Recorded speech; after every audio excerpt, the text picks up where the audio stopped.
शान्ताकारां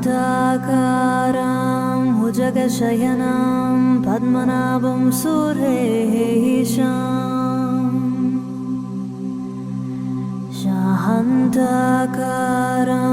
भुजगशयनां पद्मनाभं सुरेशाम् विश्वाधारं गगनसदृशं शान्ताकारां भुजगशयनां पद्मनाभं सुरेशाम् विश्वाधारं गगनसदृशं शान्ताकारां भुजगशयनां पद्मनाभं सुरेशाम्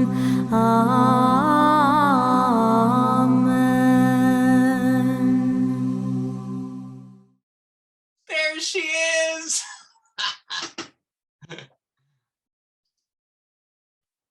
Wait, can you hear me? Hi! Hi. Hi, handsome. Look at you, gorgeous. Oh, happy belated birthday. Thank you. Beautiful. You're looking good. Oh, look at that background. I know. Is it like, I can't tell if it's real or if it's memorized. It's real. It's real. She's real. Yeah, it's real. Oh my God. I know. I thought, wait a minute. I don't see the little haze around the body. I know. I see a lot of people doing that. I just figured, I do the real thing. Well, and your lighting setup is stunning.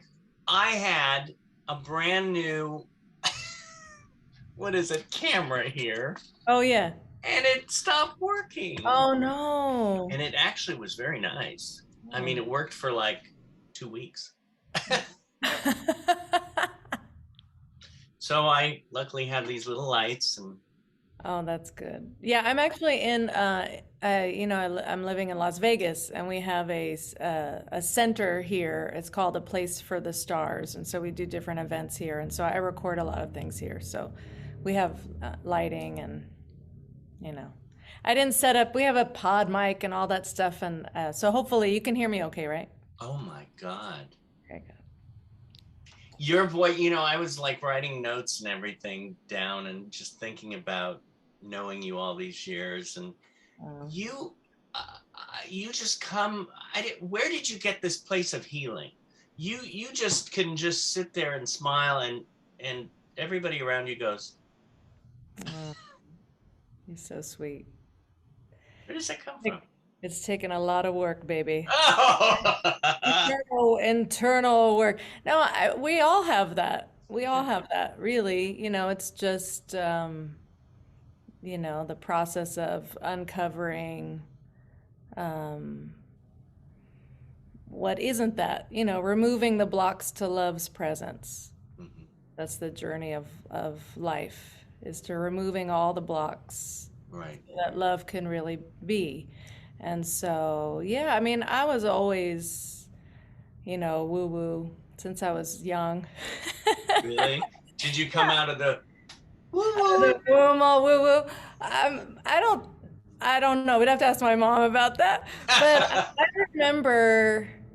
I don't remember if I ever said it out loud. I probably didn't. But I specifically remember at around the age 4, about 4 years old, I had a phrase that I would say that was, I am here to facilitate a shift on the planet. at 4? 4, yeah. You're Yeah. doing it. So it was always there, and I always had, visions or feelings or, and I would always get, pulled into interesting things like past life regression work or transformational work like LifeSpring, which if people don't know what LifeSpring is, it's like EST or the Forum now, that kind of, I was just always a seeker of truth and a seeker of who I am. Well, what is the purpose of life and what am I here for was always there, even when I was young. Did that come before your singing, your voice?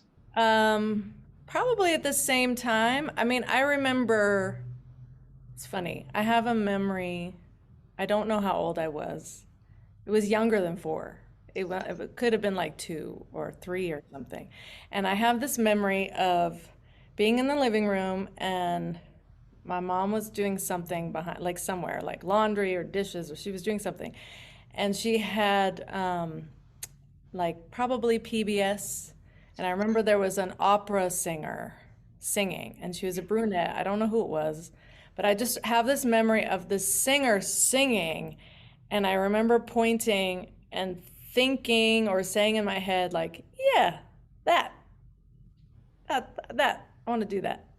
I remember that, you know. And then I used to sing, mom said I used to sing a lot at home. And then I would sing, I would go to school in the 2nd grade. And Right. there every Friday would be show and tell, and I would come with a song. Oh. Do you remember one of your first songs that you learned?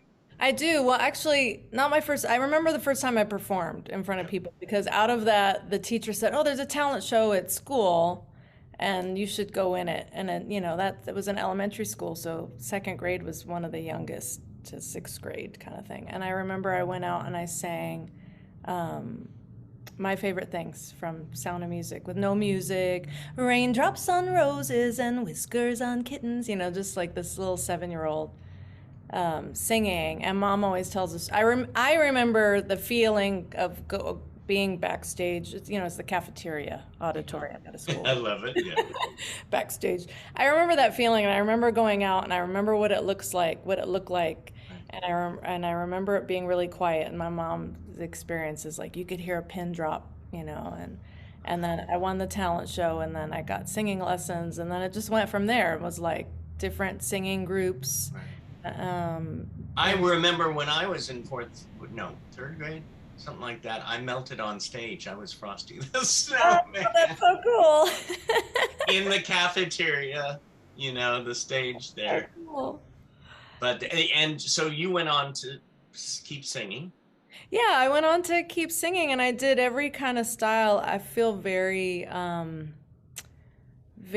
blessed that my family, my parents were just very supportive and just allowed me to express. And we always magnetized the most interesting teachers. And so I was drenched in every kind of music. So my first singing teacher, we would do, it was not like traditional scales and singing and stuff. We would sing pop songs. So I was singing Neil Diamond and old school Michael Jackson and Aretha Franklin and the Carpenters. And, you know, so I would always, I'm 7 years old in voice lessons singing Song Blue, you know, or Why Do Birds Suddenly Appear? So I had such a pop, yeah, I had such a pop of, you know, pop music base. And then it just kind of progressed from there. I did musical theater, did classical training, I did Christian music. There was never The nothing, plethora of country music when I was young, all the way up until my old age. Oh, yeah, right. Well, that explains a lot why you're one of my favorite singers of all time, because of the diversity that you have in your work. I Yeah, mean, you have, I mean, I loved from Egypt to Omaha, yeah, uh, yeah. and then of course, I mean, one of my favorite songs too is "I'll Keep You" Oh, yes. from the Pool You Boy. know that song is like unreleased. There are only like a handful of you that even know that song. There's all this music that hasn't been like released yet. You're in the elite group. Ooh, well, release it, baby, release I know. it. But you know, it was so great because I had, at certain times, I had some people would say, you know what, in order to succeed in the entertainment business, you have to pick one thing. They would say, pick one thing. So if you're gonna do Broadway, you gotta just focus only on Broadway and do Broadway. If you want to do classical, you gotta focus only on that. And I was just like, yeah, that's not gonna happen. That's not me. You know, I just, Who and said that? Don't tell me, but Well, just different. That's just like what they say, when people who are in the business in some way are certain teachers. But the majority of the people around me, they would just say, just express and just be. So I moved around a lot in different genres, and I think that's as a child, I think that's so key because I mean, as a child, but even as our childlike essence, we're everything. So Mm. to limit myself into one thing, I'm not one thing. And we can reinvent ourselves at age 40, at age 50, at age 60, at age, it's not, oh, I got to be stuck into this one thing the whole time. It's like the more I can just be open and explore and see what's called for, what my heart is calling for me Mm. to do is just so important. I think these days, there's so much influence of social media, or I want to be liked, or I watch all these kids or people coming up in the business, and it's just, I want to sound like that person, or I got to be like that person. And, I'll teach voice lessons, and especially to the young kids. And I'm thinking, you want to emulate someone and something that's not even real. Like Mhm. they'll come in and start singing, David, and they're singing like an artist, but they're singing the auto tuning. They're not Uh, even singing. I said, you're not even singing like a person. Like I want to hear. Yeah, like they're emulating the computer sounds that are in people's voices because that's just what is in there. And yeah. it's like, oh, let me hear your voice. Like, I think it's just so important. Yeah. What would you tell somebody who's, I don't know, like you mentioned, 30, 40, 50, 58? If you said, okay, I'm feeling like I need to reinvent myself a little, how would I go about that? I would ask, do you meditate? I do, not enough, but I do. I would start with that. I would start with um, meditation. I would start with cultivating listening to one's inner voice versus any outer voice, to then see what does my inner voice have in store for me, because my higher self, and whatever anybody wants to put, some people would call it God, spirit, energy, whatever it is, but what do you have in mind for me? Because it's so much bigger than what I can see from where I am. My perspective of everything is just, my background of where I came from, what's happening in the moment, and what I think could happen later. But there's this bigger thing, and that voice is always speaking inside. It's just not the loudest voice, The voice. So that's what I do all the time. The quieter I get, and the more obedient I get to the quiet voice, so much more is revealed as to what's next. And I get guided. I would love one of my spiritual teacher, not one of my spiritual teacher years ago. Yeah. She said this phrase that stuck with me, and she said, "God knows your phone number." Ah, I was like, wow, that's really profound. I sat with that for a long time. I was like, that's really profound. So that came at a time when I was hustling a little bit.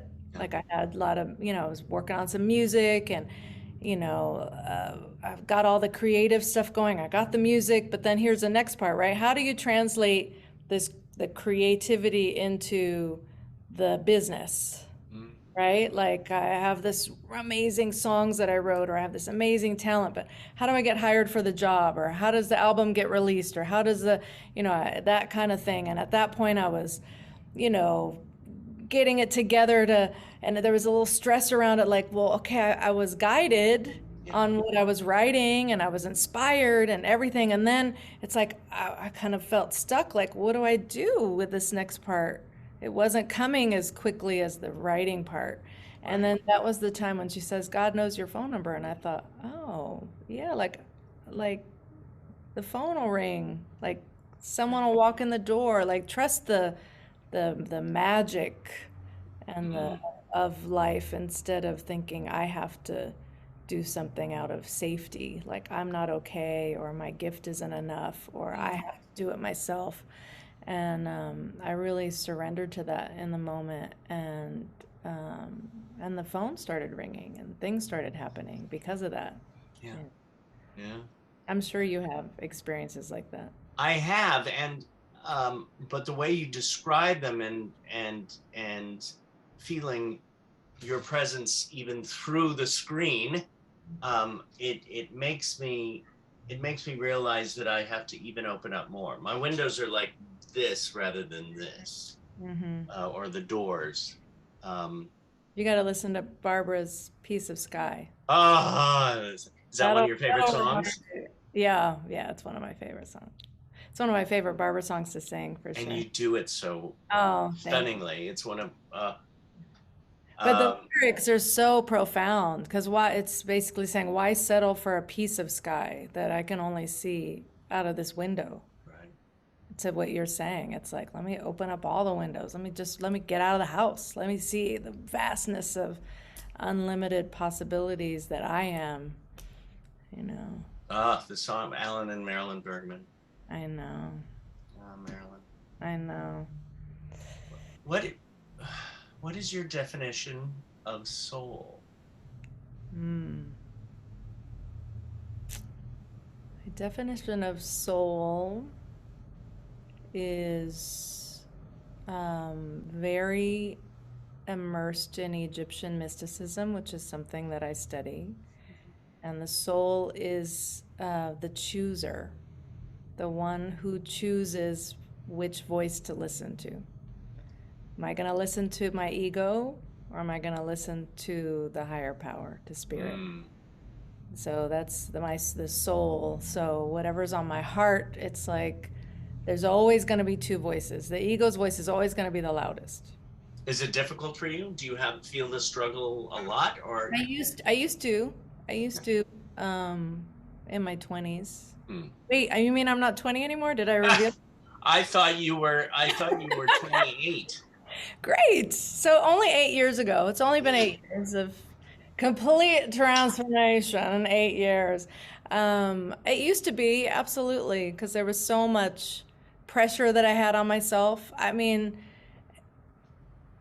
since I was a little kid, people would say, oh, when you get famous, buy me a house, in my family, you know, like, oh, you're going to be the next Barbara, you're going to be the next, you're going to be the next. And there's just so much pressure that a young person can feel, you know, and then if it's not coming as fast enough, or it's not coming the way I think it should, or other people think it should, then there's this sense of failure, or the sense of urgency, or the sense of, you know, and that's the ego's voice of, you're not going to make it, or, oh, yeah, if you know, whatever that nagging, right, that we all know about, you know. But yeah, there was a huge turning point for me, and it was when I was struggling to I was doing a lot of music, and it was at that time I was sharing about how to make it happen, and the thing, God knows your phone number, and there was all this stuff that came up. I just stopped. I had some friends, and my brother in particular thought I was crazy, because they were like, what do you mean, you're just stopping music? I said, yeah, I'm just gonna stop for a minute. And I had like all these projects and this album and all this stuff, and I literally just put it on the shelf, and I just started traveling. I traveled to Egypt, and I traveled to India, and I traveled to Peru, and I was just dove into self-realization. Who am I, and why am I here, and what's really important, you know? And it's something that, you know, I look at now that even famous people do. Famous people burn out. You hear it, they disappear, and all of a sudden they're in India in an ashram. Right. You know what I mean? Or they're off on an island and they disappeared, and then they come back. You know, everybody, it doesn't matter what walk of life, at some point, we all are yearning for that peace of mind, and that feeling of who am I, and that you know. Well, especially during this time, I mean, the last year on and off, I've been thinking I want to shave my head and go to the top of a mountain somewhere. to get away from people. And my uncle told me before he passed, he said, yeah, but there'll be somebody on that mountain to like tap your. There sure will. With you, of course. You're not here to be alone, honey. Oh my God. I'm not that type. No, we already lived that life. Some other life, we were monks on a mountain. Now it's being the monk in the world. Oh my God. Talking about mountains, Yeah. sacred stones. Oh yeah. Oh my God. That's another one of my favorite songs of yours. And the video, stunning. Awesome. Sometimes I turn that on just to meditate. Yeah. It's a visual meditation. That was definitely the intention of it. And that came about so beautifully. Someone just called me up and said, Shauna, she was really wonderful. She's like, I love this song and I meditate to it and I hear you sing and I want to do this video. And it all just came together so beautifully. But even the song, it's originally by Sheila Chandra. She's an Indian, very famous Indian pop artist. And I used to listen to it and meditate to it. It was just something that was personal for me. And then one time I was in a sweat lodge, Native American sweat lodge. And I was called to sing upon, and I didn't even have any thought. I'd never opened my mouth and sung that song out loud because I was always just meditating to it and listening to it. And I just sung it out loud in the sweat lodge. And ever since that moment, people have asked me to sing that, and it's been, gosh, I don't know how many years. Right. It's 20 years, 18 years or something like that. Wow. Yeah, just the energy and the vibration of that. It's a sacred chant for anyone who's wants to know. So oh, it's gorgeous. You yeah. gotta go to YouTube. Do you sell it on? I mean, do you have it on an album? I do. Yeah. Okay. You can find me on iTunes. Just put in. iTunes is the best. Yeah, iTunes. Everybody's streaming these days. I think I'm on everything. You're a streamer. Spotify and all that kind of stuff. Oh, okay. I think. Yeah. I think. What about heart? Your definition of heart? Just love, heart, love, all encompassing. Yeah, love.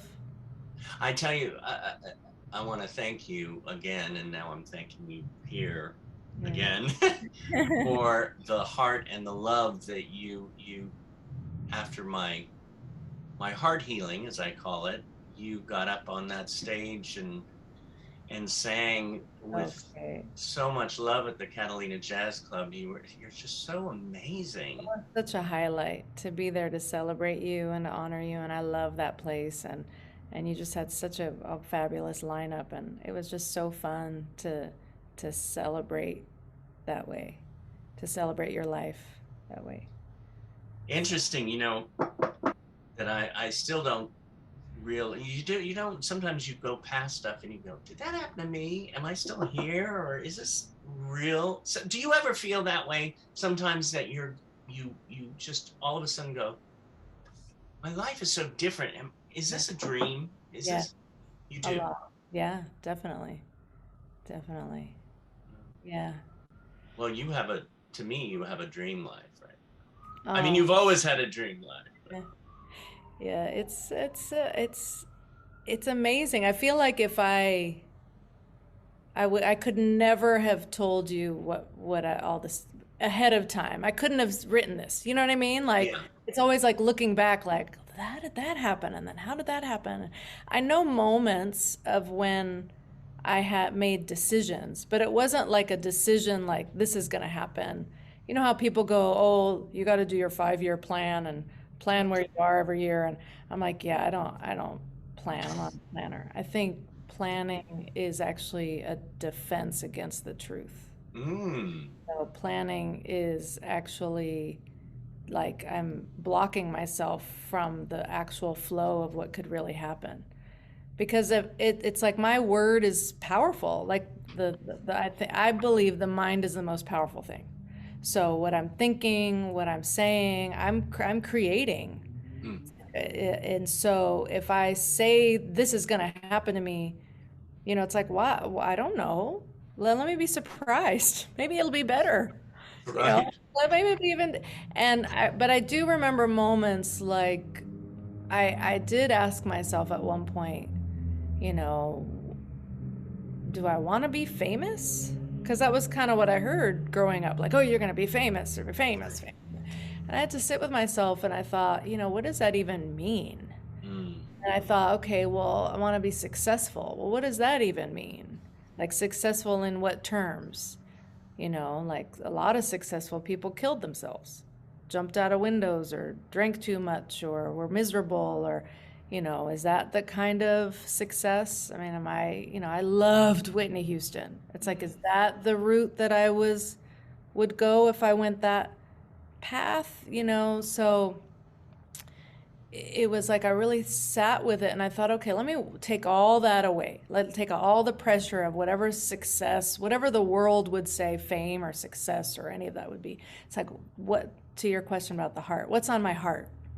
What's my heart saying? What would make my heart sing forever? And I thought, well, it's not an award because that's not lasting. It's not an applause because that's not lasting, as you would know as a performer. In the moment, it's thrilling. But then what happens? It doesn't even last like more than 5 minutes. It could only last 30 seconds. And then it's, and I thought, what would I love? Like, what's on my heart? And I remember getting to and feeling like I would just love to just sing in all over the world in interesting places. And that was it. It wasn't like specific. It was just like, I just would like to experience the world and just share, like lend my voice to the scenery. Yeah. That was the feeling that I had. And I just held that in my heart and the phone started ringing. And so, and I could never have written that. Like I could never have like planned it. And it's not the same. It doesn't land the same. If I said, oh, I'm going to plan a trip to Machu Picchu and go sing on the top of, it's like, no, like all of a sudden I found myself on the top of Machu Picchu with shamans singing. And then I found myself, in India in front of gurus that were manifesting, things in their hands and all this stuff. And they would ask me to sing. And then in the pyramids and the temples in Egypt chanting and singing. And I thought, wow, like this is so fulfilling. And it's something, that phrase, you can't take it with you. Yeah. Like you can't take the physical stuff with you. It's like only thing that I could take with me is my consciousness. So my evolved consciousness and these experiences traveling and these experiences, actually communing with different cultures and people and seeing you, like right now, I'm looking at you, David, and I'm just seeing you as pure love. And it just is filling my heart with so much joy and so much light. And that, my friend, is successful.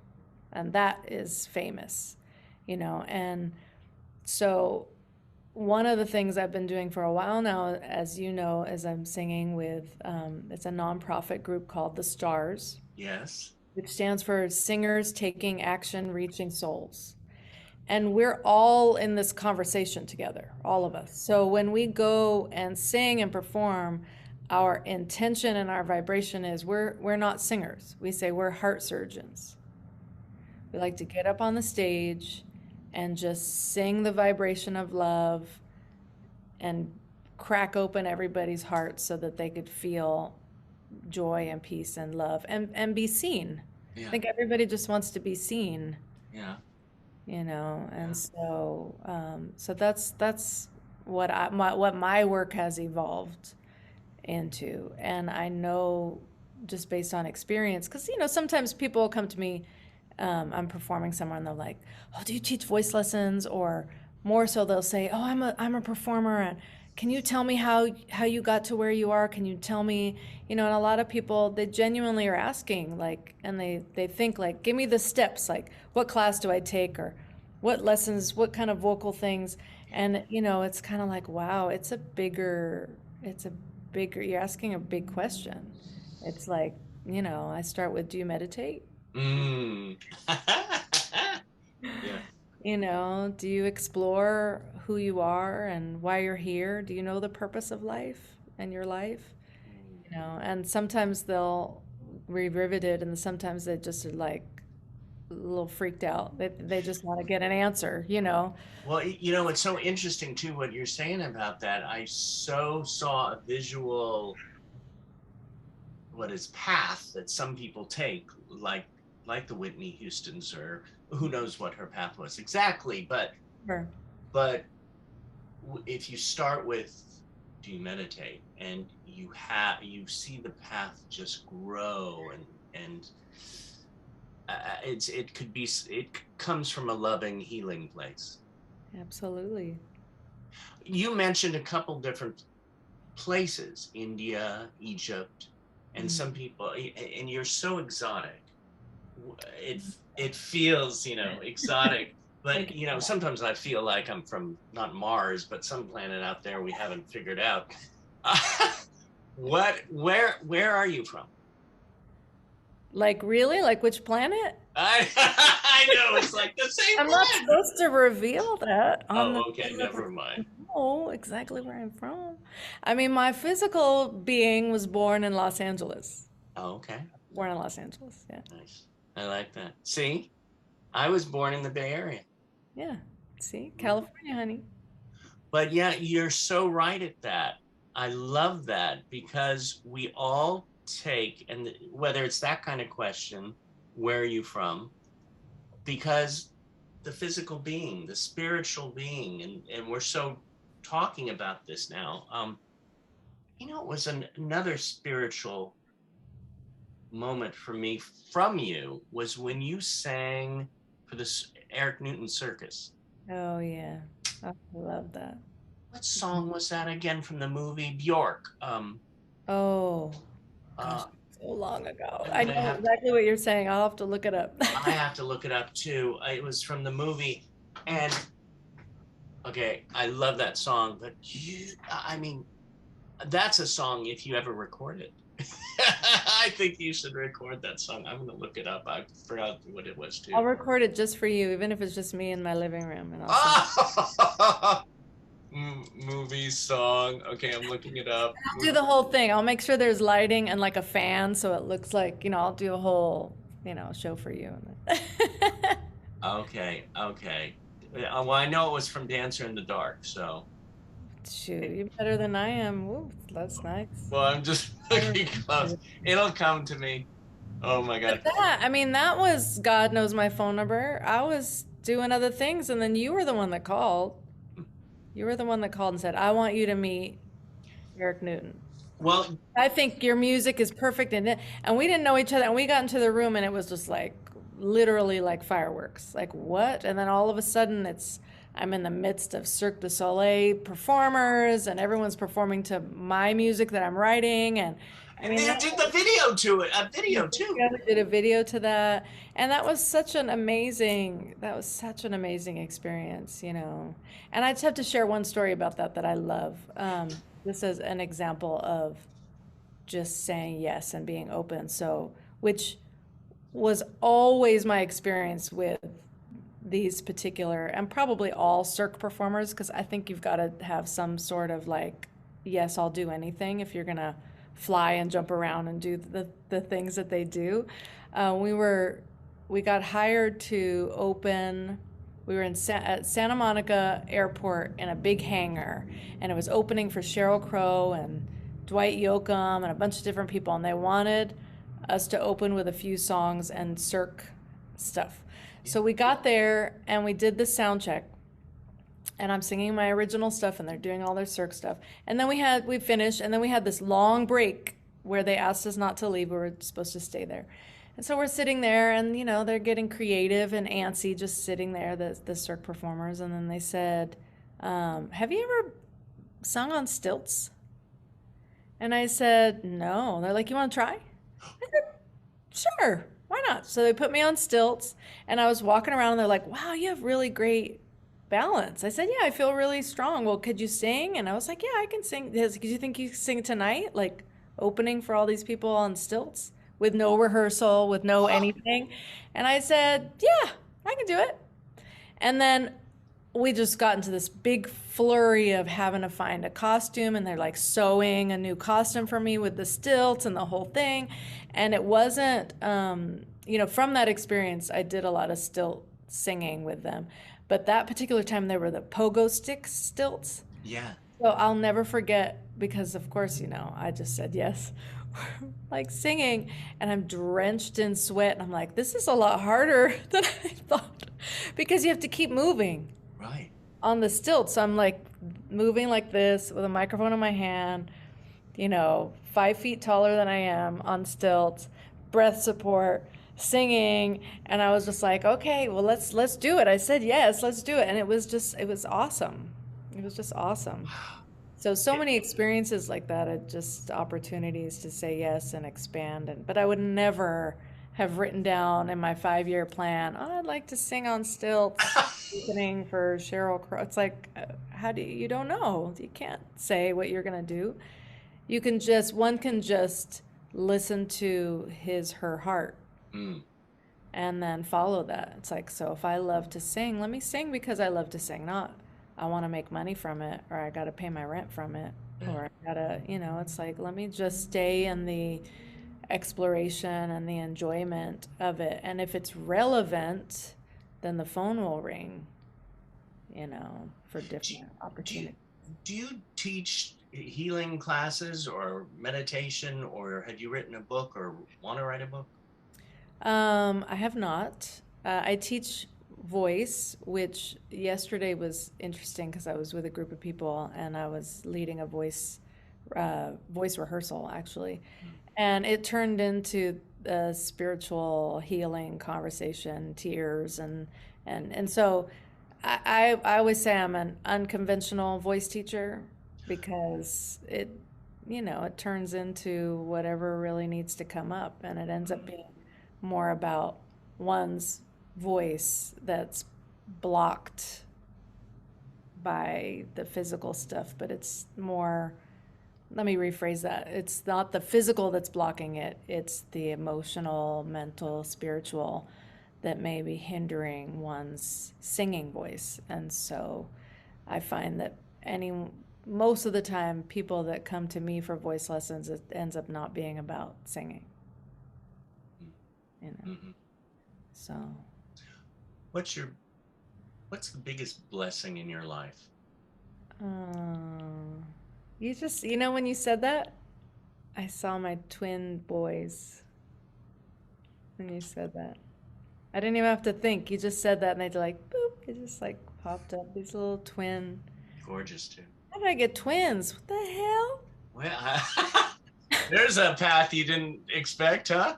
Oh, no. People are like, do you have twins in your family? I'm like, no, didn't know. No, we were getting the ultrasound and I'm like, oh, lying there, and they're like, oh, I see the heartbeat. And I'm like, wow. They're like, oh, and here's the other one. And I was like, what? You could hear me scream down the street outside the office. I was like, what?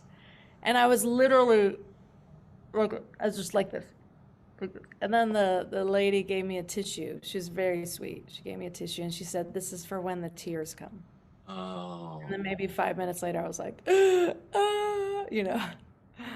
But they're amazing. They're amazing, They are. I mean, 2.5, Dakota and Cheyenne. And I'm so excited to see what they're here to do on the planet. David, they know all the words and can sing a perfect pitch. Frozen, Moana. Because I'm a huge musical theater person, so we play Disney all the time. But like all the I'm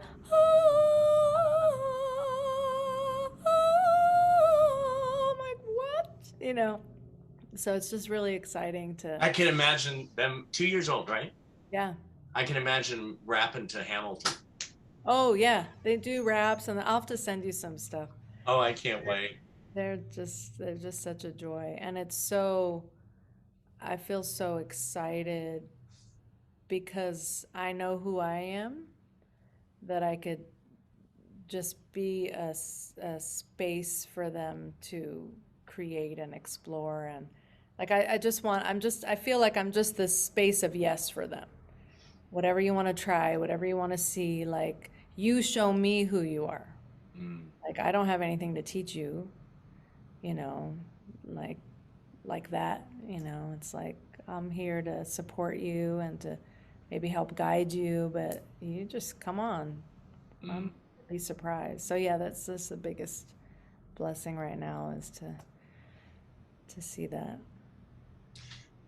What do you want the most at this moment in your life?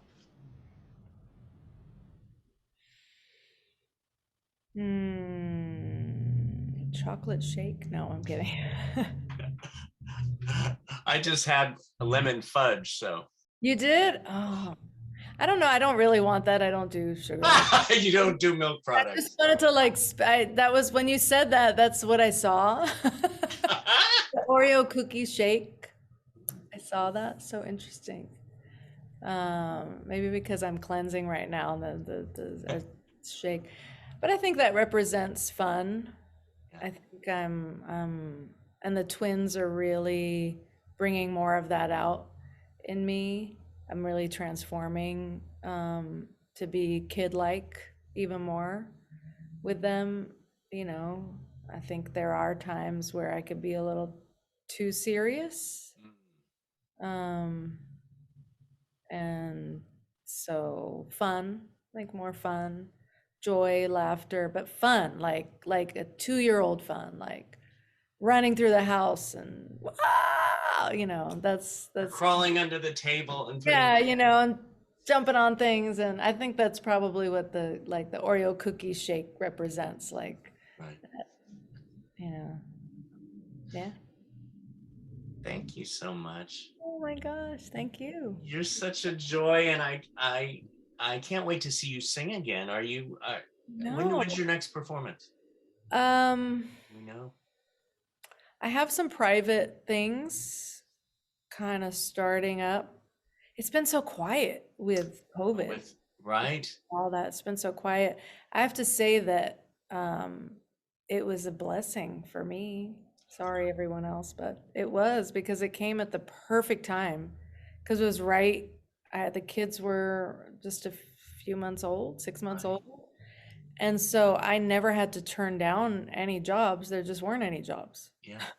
So I was home with the kids, and which is what I was going to do anyway. And then, so it was really cool because I never had to like go, oh, I want to do this job, but I should be. I never had any of that. And it feels like now the kids are at an age where, they're older. They're not infants. It's a different thing. So they're older and they can be with their grandparents and different things while I go out. And this year it feels, I can feel it. I know I have something in Sedona in April. In April? Uh-huh. Why are you going? No, but I would love to see you sing in Sedona. I know how spiritual and loving. I've been there Yeah, twice. so I know there's something in Sedona. I just heard today that the stars, we may be going to Spain in July. I know I'll be singing in Las Vegas in June. So stuff is coming up. We got a call. It's so great. The guy from Manny from Catalina keeps calling. He's like, please, please, please, can you come sing? Can you come sing? I was like, okay, yeah, yeah. So sometime we'll be at the Catalina in Los Angeles. So Okay, keep me updated. yeah, for You sure. know, and I can't wait to see you. I can't wait to see you sing and hear you sing and feel you sing next, because I know after these 2 years of having these bundles of joy, your soul has like, and your Honey, I'm in the best voice of my life. I I bet. have been singing Elsa, Let It Go for 2 years, every day, 5 times a day. Okay. I was telling my husband Kevin, I said, I'm in the best voice of my life. I think these kids are getting me prepared for something. Just sitting at home wailing, and one of the neighbors said, "Sometimes I can hear you singing to your kids." And I was like, "Oh my God." Like I went, "Oh God." She goes, "No, no, no, it's amazing." I'm thinking, "Oh, they're growing up with like a real Disney princess in their house." But yeah, I'm ready, it's great. I look forward to any opportunity to share this gift because I get to experience so much joy from it and get to meet so many amazing people and then just see what Spirit has in store. What's next? We'll see. I love you. I love you Mhm. very much. Thank you. Thank you. This was fun. Awesome.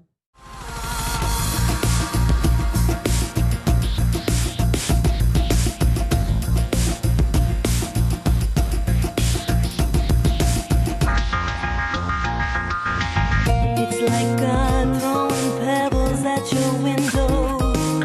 Go on by and open it this time. It's like God throwing pebbles at your window. Feel the way I love you, and the rest will subside. I will never leave you. My voice is your guide. Feel my arms around you if you're willing to ride. Peace of mind will join you for the rest of your life. I feel alright. Feel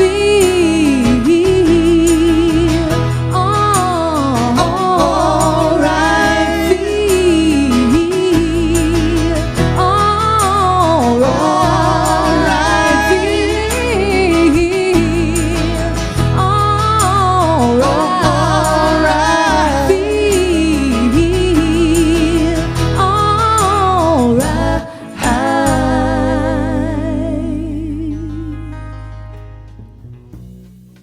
Now you say you're lonely. You've cried the long night through. Well, you can cry me a river. Cry me a river. I cried a river over you. Now you say you're sorry for being so untrue. Well, you can cry me a river. Cry me a river. I cried a river over you.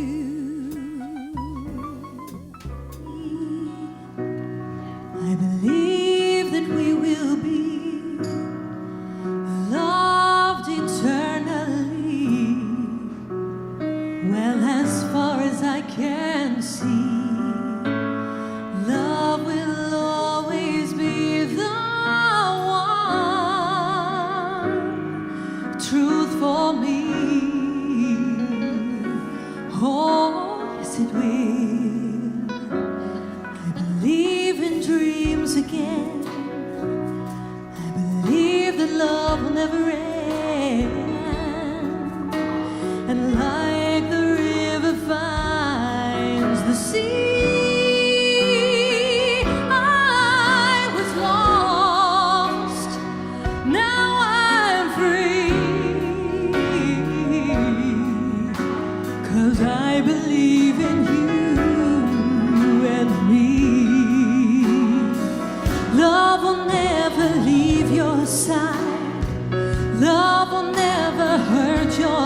believe in you and me. Aram Bhujagasayanam Padmanabham Suresham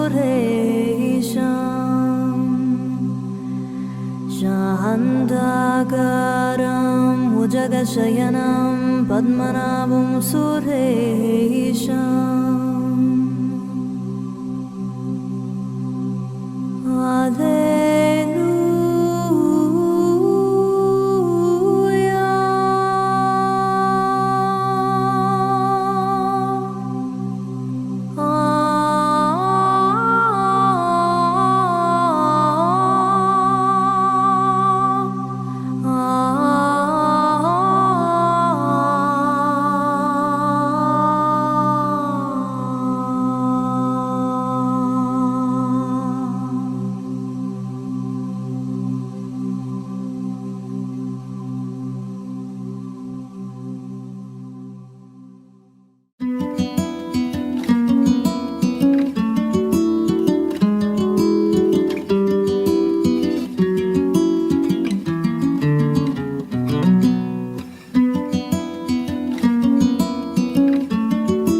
flying through the clouds.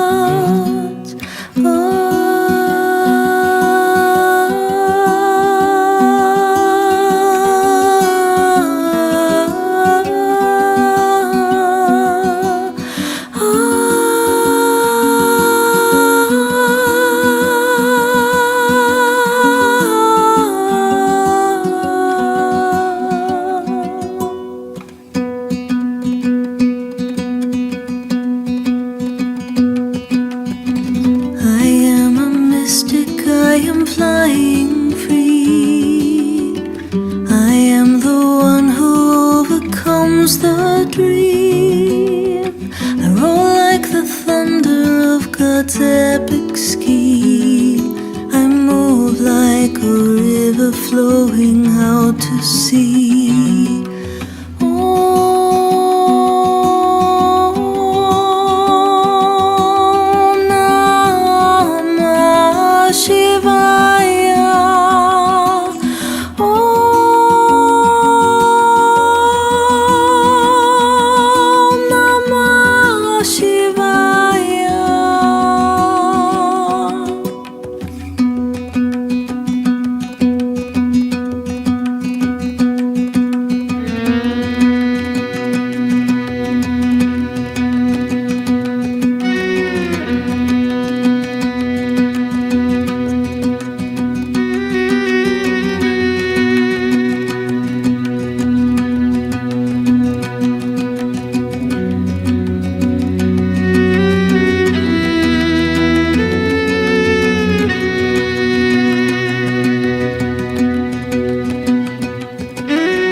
Flying through the clouds, casting doubt on all the fearful things that hold us to the ground.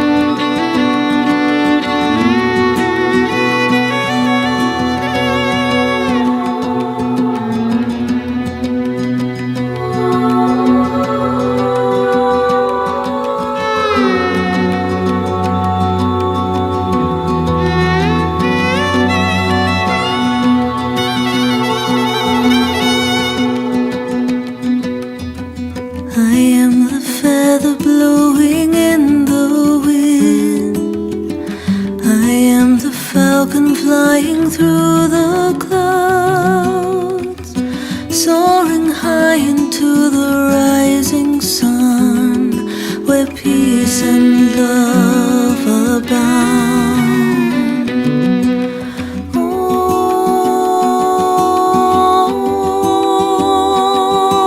Om Namah Shivaya. Om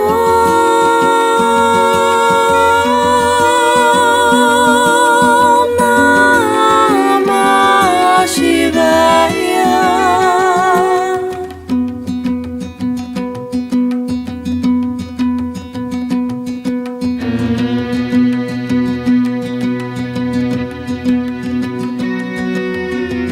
I am the feather blowing